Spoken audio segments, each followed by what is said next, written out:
But this whole thing, it's just a symptom of a larger problem.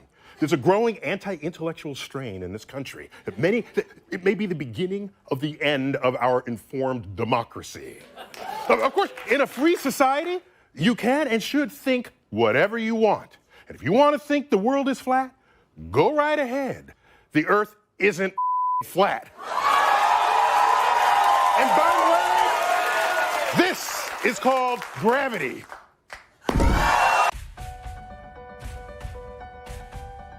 It is an interesting experiment telling somebody you know that you no longer believe in the universe and that our Earth is a giant spinning space ball.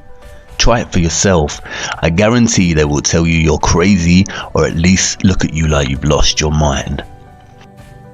The most interesting thing is when challenged, the ball believers will not actually be able to give you solid empirical evidence based on their first-hand experience that the Earth is actually a large spinning globe. Can any of us demonstrate first-hand in our day-to-day lives the Earth's curve or motion through the solar system? No, we cannot. And can any of us say we have seen the planets in their orbit and the universe expanding with our own eyes? No, again, we can't. Usually in response to this crazy person telling them that the Earth is flat, they will respond by 1. Bringing up images of the Earth as presented by NASA, or 2. They will say, come on, everyone knows space exists, and tell you that countless professors have dedicated their lives to studying this matter. At some point, perhaps, an emphasis on the existence of gravity will come up in the conversation. But you see, what is really happening when someone reacts so stubbornly to an alternative view of the Earth is not a result of the person's mental capacity. If the person had sat down with their heavily pregnant sister and said, "You are not a woman and you are not pregnant," then that is a statement which deserves such a reaction, as there is obvious empirical evidence of her pregnancy. No, what commences when challenging a person on the Earth is a battle against their programming. This programming is a deep-rooted and established matrix that is deliberately constructed when we are infants. Before we leave primary school, our first-hand experience of our flat and stationary world is slowly being erased and steadily inflating into the bloated and spherical idea that the Earth is a globe. The sad thing is, many of us grow up and never question this notion again. It is only in photographs and videos from NASA and other official trusted sources that the horizon appears curved. All amateur and raw unedited images of the Earth will provide a completely flat horizon. And this is what we see ourselves through our own two eyes when standing at a beach or looking out from a vantage point. At any altitude, the horizon always appears 360 degrees flat, because it is. And it always rises to meet the eye level of the viewer. You never have to look down or up to see the horizon. It meets you. No matter how huge they say the Earth is, if it were a curved ball, you would have to adjust your view upwards or downwards to meet the horizon. And I know we've seen the curve in photos and videos, but NASA and many other official sources continually distort the horizon in their footage with a fisheye lens to give the effect of a curved Earth. This is the same fisheye lens inherently built into the GoPro. And I know what you're going to say. You've seen the horizon bend and curve when journeying at altitude on an aeroplane. But unfortunately, this is more trickery. Aeroplane windows commonly bow outwards to give the illusion of curvature. A Telegraph article, catering to our gullible nature, explains that flight windows were changed because the square windows caused a higher percentage of crashes. Yeah, right.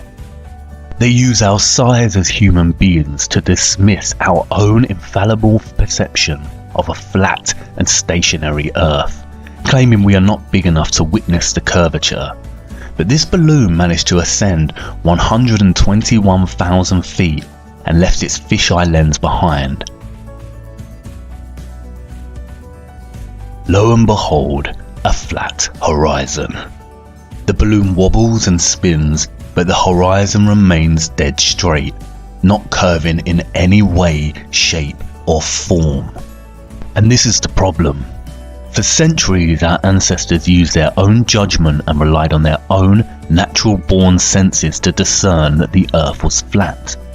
And although some had dabbled in theories of the Earth's potential curvature, it wasn't until the early modern period, with voyagers like Christopher Columbus, that the heliocentric globe model became dominant and humans forever sacrificed the knowledge of their own senses.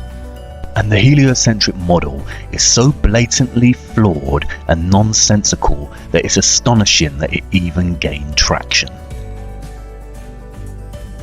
Take the water bordering our horizon, for instance.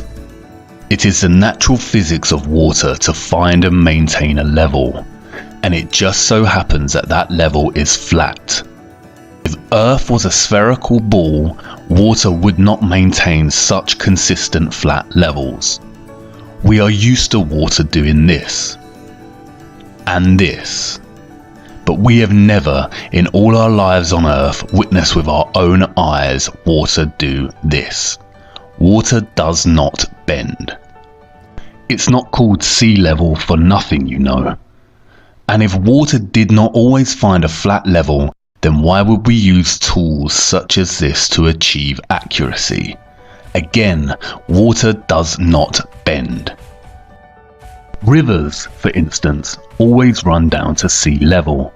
If Earth was a rotating ball, then inevitably many rivers on Earth would at some point in their journey have to flow uphill. As Eric DeBay points out, the Mississippi is 3,000 miles long, which means it would need to run uphill for 11 miles on a globular Earth. He also points out that a portion of the Nile runs for 1,000 miles with a fall of only 1 foot. Again, if the Earth was a spherical ball, this would be impossible. The scientist magicians of our world claim that the Earth is 25,000 miles in circumference. But spherical trigonometry dictates that the surface of all standing water must curve downward at 8 inches per mile, multiplied by the square of the distance. That means that a 20-mile stretch of water would dip 66.68 feet on either side of its central peak. Every time scientists have tried to find these dips and bends, however, water always proves to be completely level and flat.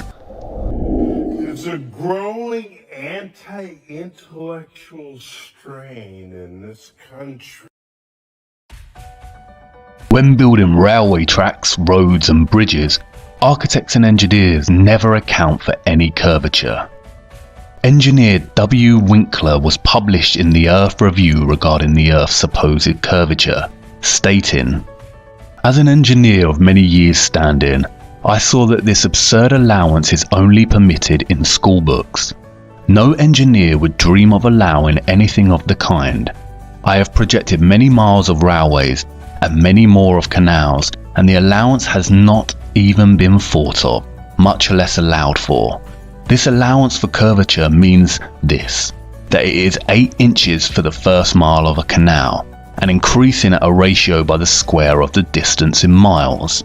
Thus a small navigable canal for boats, say 30 miles long, will have, by the above rule, an allowance for curvature of 600 feet. Think of that, and then please credit engineers as not being quite such fools. Nothing of the sort is allowed. We no more think of allowing 600 feet for a line of 30 miles of railway or canal than of wasting our time trying to square the circle." There's a growing anti-intellectual strain in this country. If the Earth was actually a globe, spinning at a mind-numbing 1,000 miles per hour, how is it that we do not feel its motion?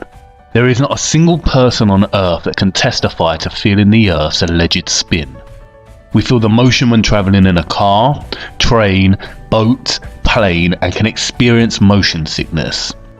The scientist magicians will tell you that we do not feel the Earth spin because it is spinning at a constant speed. They often use the analogy of a train ride. We only feel that we are moving when the train changes speed. This analogy, however, falls apart when you consider that in the heliocentric model, the Earth is not an enclosed system, but it is an open environment with its own drastically changing weather. If you were sitting on top of the train moving at a constant speed and not inside it, you would certainly feel the motion. Furthermore, they also contradict themselves. In a 2016 article titled "NASA Study Solves Two Mysteries About Wobbling Earth," they state that the Earth does not always spin on an axis. Instead, it wobbles irregularly over time, and that the direction has changed drastically due to changes in water mass on Earth. It's weird that no one has felt this. Which one is it, NASA? The stealthy, unnoticeable spin, or irregular movement patterns and wobbles? The whole notion of a spinning globe becomes absurd when you consider this. If the Earth was actually rotating, then helicopters and balloons would only need to hover over the surface and wait for their destination to come to them. Similarly, if it were a curved spaceball, then aeroplane pilots would constantly need to readjust their altitude downwards so they did not continue straight and start heading out to space. They would have to descend 2,777 feet, or over half a mile, every single minute. This of course is not the case, and pilots are never instructed or taught this mechanism of flight. And what does a real pilot have to say about it? Oh, okay. Yes. Am I allowed to say hi?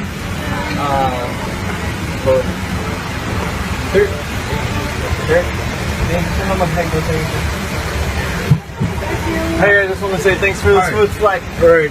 I did have one question. Is there like a specific angle of downward tilt you have to fly at to 3 degrees. 3 degrees That's it. for the curvature of the Earth? Oh, for the Earth? Because No, we just fly over the troposphere. really. But Yeah. do you have to keep like kind of going down because? No, we actually have to nose up.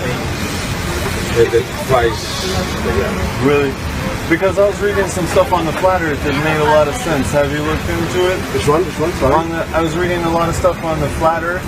Okay, yeah. True. It's true? Yeah. Okay, Yeah. alright, cool. All Hey, right. God bless, brother. Alright, have a good one. You too. Crack on. I just got one question to ask. Flat or a ball? Flat or a ball? What's that? Well, I never feel as breaking round. If we live on a ball, surely we'd have to fly around it. Yeah, it feels like flat or a ball. Flat, not a ball. I think it's flat. Yeah, me too. Pretty flat to me. It certainly does, doesn't it? And you've got that flight instrument down there to keep it flat. Gravity exists. Gravity is an unproven theory. No, it's not. Let's rock and roll. Cheers, fellas. Thank you very much for the. Can I ask the pilots one question? First officer's here. Do you mind? He's got a question for you. Hello, mate. How are you? Yeah, good. I'm a fellow, Casey Josh, I'm a fellow, just PPL, pilot, yeah. Yeah, nice. I got a couple of serious questions to ask you. Okay, here we go. Yeah, there's a big time. Curvature. Curvature. Yeah. Yep. We don't allow for curvature, do we? For anything, not for you usually. Yeah. No, we're round, we're a disc, aren't we? Round and flat. Yeah. Sorry. Hey, look, honestly, quite seriously, Yeah. we are, aren't we? Yeah. Thank you, mate. Thank you for being... If the Earth is actually rotating, flight paths would become very messy. Flying west from New York to California is 2,441 miles, which takes just under 5 hours on a commercial flight.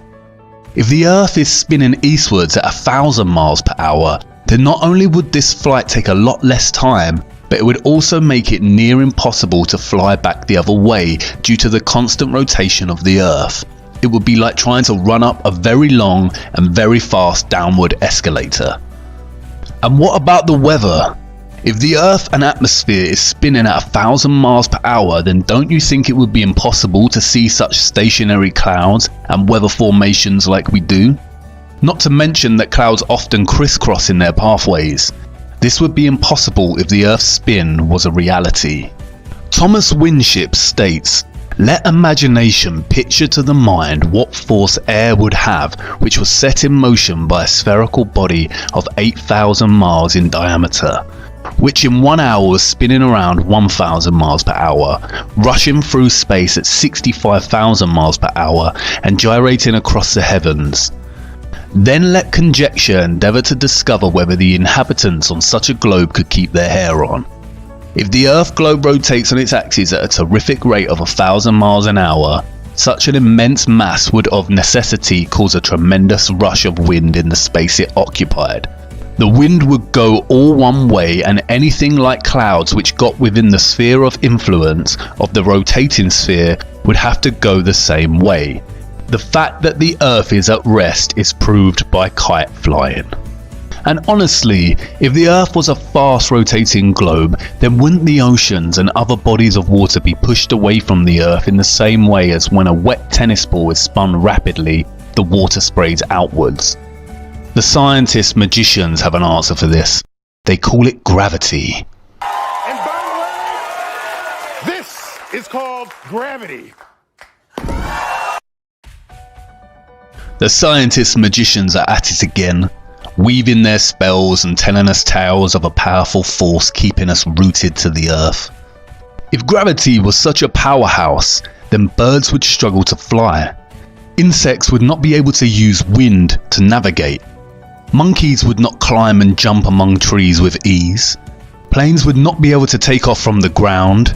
Trees would not be able to overcome gravity's pull when their growth towards sunlight and would begin to bend towards the Earth the taller they became.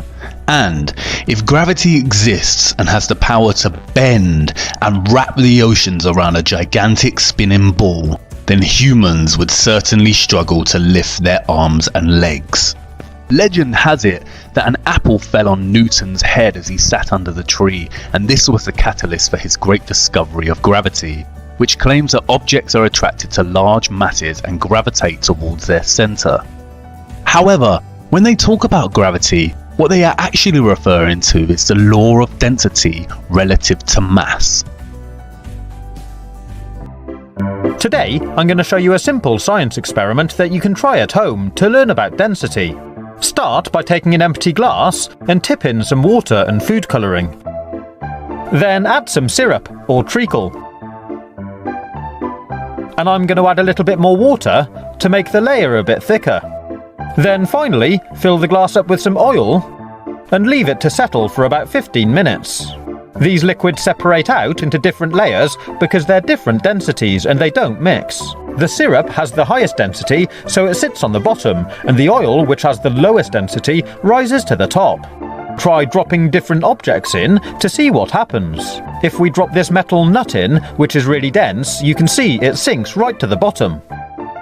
But if I take this grape and drop it in, it sinks through the oil and water, but sits on the syrup. This is because the syrup is denser than the grape. Pretty cool, huh? Now if I take this plastic bottle top and drop it in, it slowly sinks through the oil and sits on the water. And finally, if I take this piece of sponge and drop it in, it sits on top. It is a scientific fact, verified by undisputable evidence, that when objects are placed in mediums with less density, they sink, and when placed in mediums with higher density, they rise or float. For example, a rock in water will sink because the object's density is greater than the water's density, as will a ship's anchor. Likewise, helium-filled balloons rise because they are lighter than the air. Submarines float on the ocean when their ballast tanks are empty and contain air, and they sink when their ballast tanks begin to be filled with water. This is how they manipulate their depth in the ocean, by adjusting the ratio of air and water in the tanks. This is proven by filling a balloon with 50% air and 50% helium. As helium is lighter than air and the ratios are even, the balloon remains fixed in the air without rising or falling. Again, much like the Earth's curve and spin, we do not witness smaller objects on Earth gravitating and orbiting around or being pulled towards larger objects. It seems very convenient that gravity's tendency to make smaller objects orbit around larger objects is exclusive to the globe itself and all the supposedly surrounding planets and stars, none of which we can actually see in motion or orbit. Even when you study the claims made by the scientist magicians of the so-called planets and moons, their calculations begin to work against them. As Eric Dubay pointed out, Newton also theorized, and it is now commonly taught, that the Earth's ocean tides are caused by gravitational lunar attraction.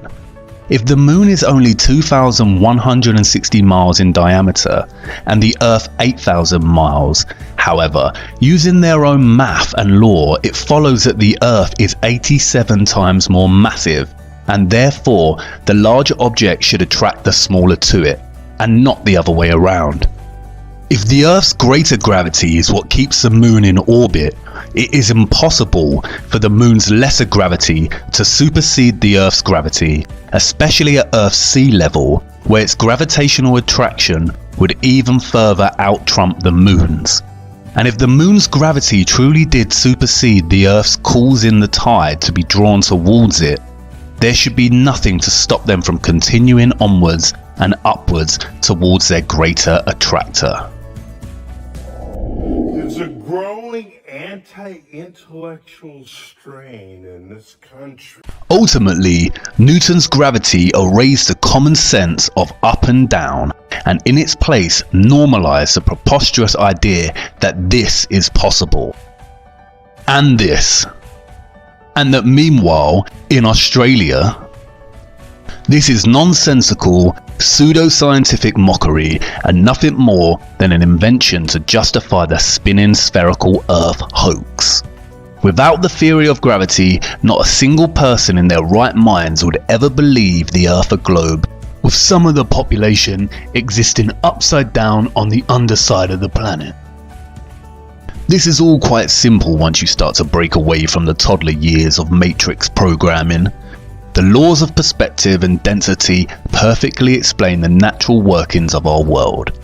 They invent complex concepts such as gravity and ridiculous spinning spherical networks of incomprehensible figures and speeds to bamboozle us. And we will get onto why they do this shortly. But wait a minute. I know you're not on board with this just yet, and I can tell you have a big question that you're burning to ask. If the Earth is not a spinning globe, then what about the sun and the moon? We can see the sun rising and setting every day. I'm glad you asked. Follow me to part 4 so we can take a much closer look at our wonderful sun.